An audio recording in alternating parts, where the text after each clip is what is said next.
What I was talking. Canada is the second largest country in the world. I already talked about that. And the Conference Board of Canada, they have recommended to bring at least 413,000 immigrants every year to keep Canada's economy running. Because you know that the population growth in Canada is very less. And the senior citizens, their percentage is so high. According to Statistics Canada, actually, can I go to the next slide, please?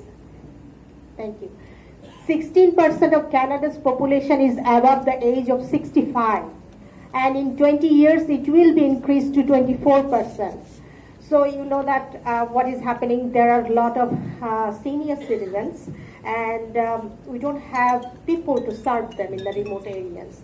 তো সেই জন্য আমাদের remote এরিয়াগুলোকে develop করার জন্য plus আমাদের remote এরিয়াতে যারা আছেন তাদেরকে সার্ভিস দেওয়ার জন্য, তাদের টেক কেয়ার করার জন্য, তাতে তো দৈনন্দিন জীবনে বিভিন্ন কাজে দরকার হয়। এবং তাছাড়া এই যে রুরালের এবং সবাই যে সমস্ত কানাডার জুড়ে সবাই যে টরন্টো বা ভ্যাঙ্কুভার বা মন্ট্রিয়ালে থাকতে চাচ্ছে, এই সিটিগুলো ডেন্সলি পপুলেটেড হয়ে যাচ্ছে। এখানকার সুযোগ সুবিধা বা এখানকার পরিবেশ, কানাডা তো প্ল্যান্ড ওয়েতে প্রত্যেকটা সিটি তারা তৈরি করতে চায়। এনভায়রনমেন্টাল পলিউশন বা করাপশন বা হাউস রেন্ট, লিভিং কস্ট, এগুলো যে এত বেড়ে যাচ্ছে এই সমস্ত বড় বড় সিটিগুলোতে, সেই জন্য কেনেডিয়ান গভর্নমেন্টের পলিসি হলো যে এই সমস্ত বড় বড় সিটির চাপগুলি কমিয়ে বরং রুরাল এবং বিশাল বিশাল ল্যান্ড যেখানে পড়ে আছে সেই সব জায়গায় পাঠিয়ে যদি ইকুয়াল অপরচুনিটি বা ইকুয়াল ডেভেলপমেন্ট তৈরি করা যায়, সেই জন্যে এই northern and rural and northern immigration pilot programme হাতে নেওয়া হয়েছে। এবং আপনারা বুঝতেই পারছেন যে আসলে কানাডাতে প্রচুর লোকজনের দরকার আছে। তার মানে কি মনে হয় আপনাদের, আপনারা চাইলেই সবাই চলে যেতে পারবেন, বা যে কেউ চাইলেই কি কানাডায় যেহেতু জনসংখ্যার দরকার আছে, জনশক্তির দরকার আছে, তাহলে কি সবাই চলে যেতে পারবেন? আমাকে একজন বলছিলেন একটু আগেই যে কানাডাতে তো খুবই জনসংখ্যার খুবই দরকার, ওখানে এত কম লোক এত বড় একটা দেশে, তাহলে ওরা কেন এত রেস্ট্রিকশন দিচ্ছে, এত বেশি রেস্ট্রিকশন কেন দেওয়ার দরকার কি, যে কাউকেই তো নিয়ে যেতে পারে? আপনারা বলেন কি মনে হয়, এটা কি উনি কি আমাকে ঠিক প্রশ্ন করেছে? আসলে হ্যাঁ, উনি ওনার দিক থেকে কথাটা ঠিকই বলেছেন, কিন্তু কেনেডিয়ান গভর্নমেন্ট বা আপনারা জানেন যে সারা ওয়ার্ল্ডে এখন ইমিগ্রেশন বলতে গেলে বন্ধই হয়ে গেছে, তাই না? ট্রাম্প আসার পরে। In the next slide please. Only Canada is still taking refugees and immigrants. The USA, UK, Australia, and the European countries have almost stopped taking immigrants. Donald Trump is sending all the illegal immigrants out of the USA, Saudi Arabia, you know, in the Middle East or in Saudi Arabia, a lot of people from the whole world, especially from Bangladesh, they used to go. And, you know, nowadays, what are the bad incidents are happening in Saudi Arabia. I worked in Saudi Arabia as a professor. I didn't know these things actually when I was living there, that these kind of harassments are happening with the working ladies over there. So Saudi Arabia is sending all their foreign workers back to their home countries. And at this situation, you know, Canada is the only one country who are taking immigrants, right? And refugees even for Rohingya refugees, you know that they have told or they have requested that they are willing to take some refugees, Rohingya refugees. So Canada is actually, I want to say that they are really, really very humanitarian and compassionate. So, but at the same time, we have to think that they can do something, or they want to keep the environment, keep the people who are going there or the immigrants who are going there to be successful. They don't want them, like Canadian immigration is a process. Canadian immigration is not a product.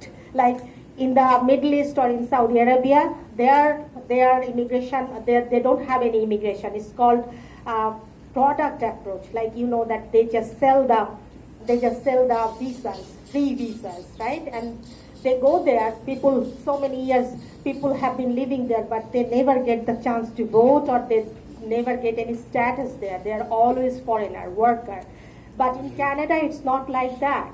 Canada is a country where you can get equal opportunity. Even the refugees, they get more opportunities than the citizens sometimes. So that's why Canada doesn't want that people, they will bring people who are not really matching with the needs of Canada. So for Canada, they want the language skills, because language is something that you need to communicate to do anything. And in Canada, actually, English and French, these are the two official languages. So isn't it fair, or isn't it okay that they want someone who is proficient, at least somehow proficient in English? Otherwise, they will not be able to communicate, and they will not be able to be successful in daily life as well. As students as well, English is the medium of instruction. তাই না? English সবার একই প্রশ্ন, IELTS ছাড়া কানাডাতে যাওয়া যাবে, student ভিসায় যাওয়া যাবে কিনা। পড়তে যাচ্ছেন, পড়াশোনা করতে যাচ্ছেন ইংরেজিতে, সবকিছু ইংলিশ মিডিয়ামে। আপনি যদি IELTS না দেন, তাহলে আপনি ওখানে সাকসেসফুল হবেন কি করে, তাই না? এগুলো ভাবতে হবে। এবং কানাডা এই সব কারণেই, এই যে ভদ্রলোক আমাকে প্রশ্ন করলেন যে এখানে এত নিডস আছে জনশক্তি, তাহলে সেখানে কেন এত রেস্ট্রিকশন, এত বেশি স্ক্রিনিং এর দরকার কেন? দরকার এই জন্যই যে কানাডাতে যারা যাবেন, তারা যেন তাদের হিউম্যান রাইটস নিয়ে তারা যেন ভালোভাবে বাঁচেন, থাকেন, এবং সবাই যেন সাকসেসফুল হন। এটা হলো তাদের ইন্টিগ্রেশন পলিসি, ইমিগ্রেশন পলিসির এটি একটি বড় দিক। সেজন্যই এই ধরনের স্ক্রিনিং এর প্রয়োজন আছে। আরও একটি দিক আছে, আপনারা হয়তো জানেন অনেকেই, যে কানাডাতে প্রচুর হাইলি স্কিল লোকজন, ডক্টরস, ইঞ্জিনিয়ার্স, প্রফেসরস, তারা স্কিলড ইমিগ্রেন্ট হিসাবে গিয়েছেন, কিন্তু তারা আনফর্চুনেটলি তাদের জন্যও কিন্তু ভালো জব নাই, তারাও কিন্তু ভালো জব পাচ্ছেন না, হয়তো সার্ভাইভাল জব করছেন। তো সেই জন্য ক্যানাডিয়ান সিটিজেন এবং পার্মানেন্ট রেসিডেন্টদের রাইটস বজায় রেখে ফরেন ওয়ার্কারদের নেয়ার একটা পরিকল্পনা বা ক্যানাডিয়ান গভর্নমেন্টের আছে। যখন কানাডার ভিতরে কোনো পোস্টের জন্য, কোনো চাকরির জন্য যদি কোনো ক্যানাডিয়ান সিটিজেন বা পার্মানেন্ট রেসিডেন্ট না পাওয়া যায়, তাহলেই ফরেন ওয়ার্কারকে নিতে তারা কানাডা, এবং এটাকে বলে LMIA validated job offer, or you have to prove, you have to someone who is going there with a job offer or with foreign national, they have to prove that there was no permanent resident or citizen found in Canada for that category. Then only you can, if you are skilled worker, if you are in the express entry pool, then that's different. But if you want to hire someone who is a foreign national, then you have to provide the documents that there is no permanent resident or citizen in Canada. That's why we are bringing the foreign nationals. Next slide.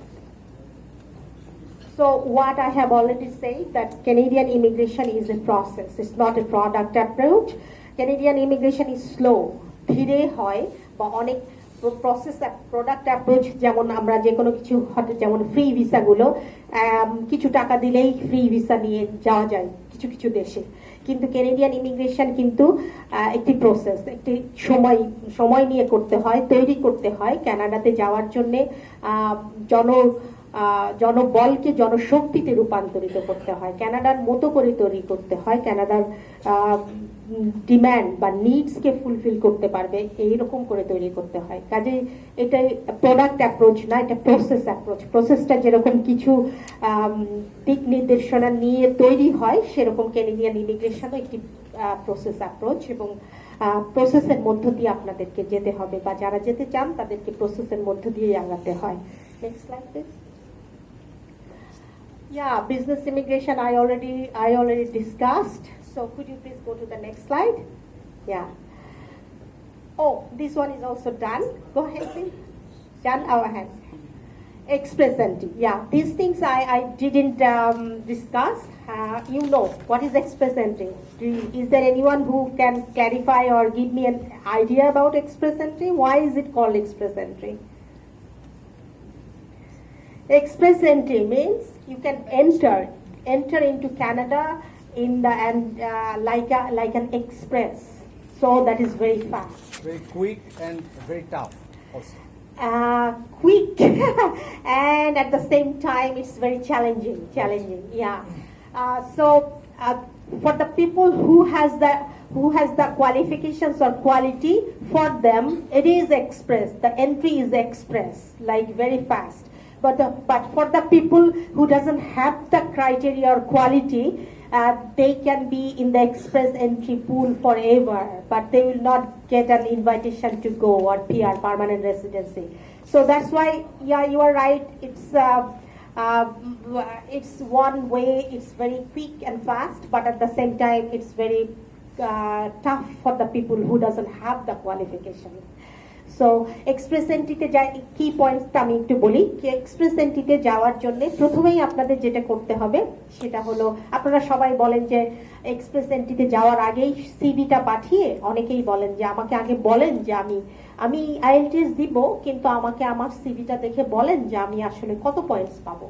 হ্যাঁ, এবং এই ক্ষেত্রে আমরা খুব বিপদে পড়ে যাই, কারণ to be honest, without any IELTS or without the ECA, there are millions of people around the world. They have masters, they have PhDs. With this CV, we can do anything. It's incomplete. The starting process is this. Express entry process শুরু করতে গেলেই যে দুটো জিনিস আমাদের লাগবে সেটা হলো আপনাদেরকে আইএলটিএস দিতে হবে।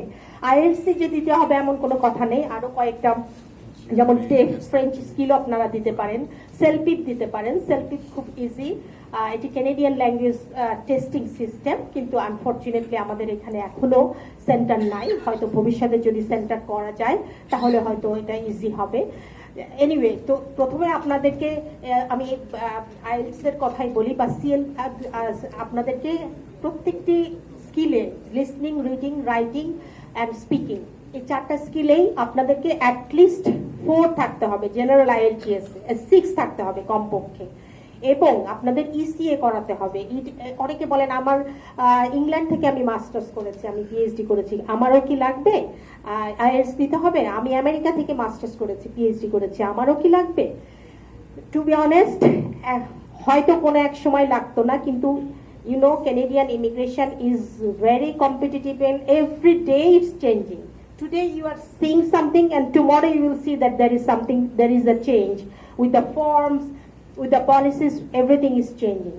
তো সেই জন্য এখন আগে কি ছিল বা কোনো এক সময় কি ছিল সেটা চিন্তা করে তো আমাদের লাভ নেই। এখন কি আছে এবং ভবিষ্যতে কি হতে যাচ্ছে, এখন বর্তমান নিয়ে আমাদের ভাবতে হবে। তো বর্তমানে আমাদেরকে এক্সপ্রেস এন্ট্রি প্রোফাইল ক্রিয়েট করতে গেলে এডুকেশনাল ক্রিডেন্সিয়াল অ্যাসেসমেন্ট করাতে হবে কানাডা থেকে, এবং রিকগনাইজড যে অর্গানাইজেশনগুলো আছে তাদের মাধ্যমে আপনাদের করাতে হবে। তো এই দুটো করানোর আগে তো আসলে আপনাদের স্কিল, আপনাদের শুধু বয়সটা থাকছে আর আপনাদের ইকুইভ্যালেন্সিও আমরা পাচ্ছি না, তাই না?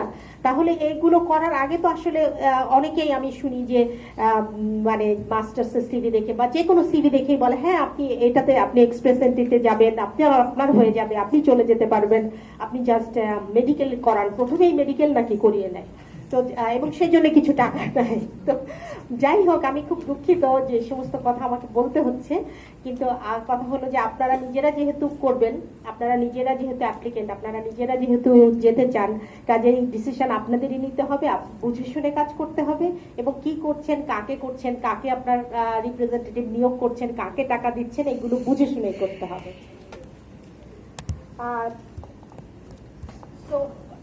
For express entry, there is the data that is very interesting. Every 15 days there is the draw, and every 15 days in each draw 3,500 প্রত্যেক ড্রতে কমপক্ষে 3,500 থেকে 4,000 লোক কিন্তু সারা ওয়ার্ল্ড থেকে কানাডাতে ঢুকছে, তাই না? তারা এক্সপ্রেস এন্ট্রিতে ঢুকছে, এক্সপ্রেস কাউকে তাদের স্কিল দিয়েই তারা ঢুকছে। প্রত্যেক 15 দিন পরে ডাটা দেখেন আপনারা। Express entry 2019, Canada has issued more ITAs in the first 9 months of 2019. So this year is not over yet, but you can see the data, what is happening, that there are still 3 more months. But in 2019, we have seen ITAs means invitation to apply for permanent residency. Okay, so দেখছেন যে এটা কিন্তু বাড়তেই আছে। এই যে ITA যে দেয়া হয়েছে 2017 থেকে 2017 চেয়ে 2018-তে বেড়েছে, 2019-এর এখনো 3 মাস বাকি আছে। দেখেন কিভাবে এক্সপ্রেস এন্ট্রিতে লোকজন কানাডাতে যাচ্ছে। So, my dear, ladies and gentlemen who are sitting here, I would like to request you that you can be the person who is in the express entry. If you sit for the language test, if you are taking the initiatives to do your ECA, why not you? All the people around the world, they are getting, especially the Indians, the Chinese, they are getting so many ITs. Why not you? Right? You just have to try. You just have to, maybe on the first attempt in the IELTS, you are not doing so good. Take another chance, another try. And if you are persistent, if you are thinking that I have to do it, then you can do that. If you have the determination, you can do that. I know you can do that. But if you are thinking, oh no, I will do my IELTS, but maybe I'm right now busy, then what is happening? Actually, your age is increasing. You are losing your mark in your age, because after 45, there is 0 point for your age. So, if you really want to go, do it fast. Do everything fast. Take the test and do your ECA. Okay. Next slide, please. Okay. So this is our big Canada, and especially Ontario. I live in Ontario, and many of the people I know that you know about Ontario and Toronto. And the good news for Ontario is that there is another pilot program like the Atlantic Immigration Pilot Program. Ontario is the biggest province in Canada. And the municipal governments, they made an amendment that they will bring people like the Atlantic Immigration Pilot Program in 5 communities in Ontario. Those are in the rural areas and in the northern areas of Ontario: Sudbury, Timmins, St. Mary. Then what are the other ones? Sudbury, Timmins. Can I go to the next slide, please? Yeah. So we can see that the Ontario Immigration Office has issued 2 new notifications. Next slide, please. It's okay. The April to draw focused on the, okay. So another that is very important, and you can do that, like French skill. Don't only consider on IELTS. You can take, or you can try to get French skill. And if you have French skill, Quebec is open for you. And at the same time, even in Ontario also, because you know Canada is a bilingual country, they always prefer people who are bilingual, who can speak or write in English and French. So in Ontario as well, though Ontario is not a French-speaking province, but still in Ontario they are also giving opportunities for people who speak French. So you can take, or you can try to go for TEF. But here there is something very interesting, that people, they just go to the alias process and they just take some courses and they think that, okay, I have learned French. No, that's not the thing that you need. You have to sit for the test. Like IELTS, you have to sit for the TEF. And that score is needed. If you are just taking some courses from alias process and you are thinking, oh, I know French, that's not the thing. That's the initial stage.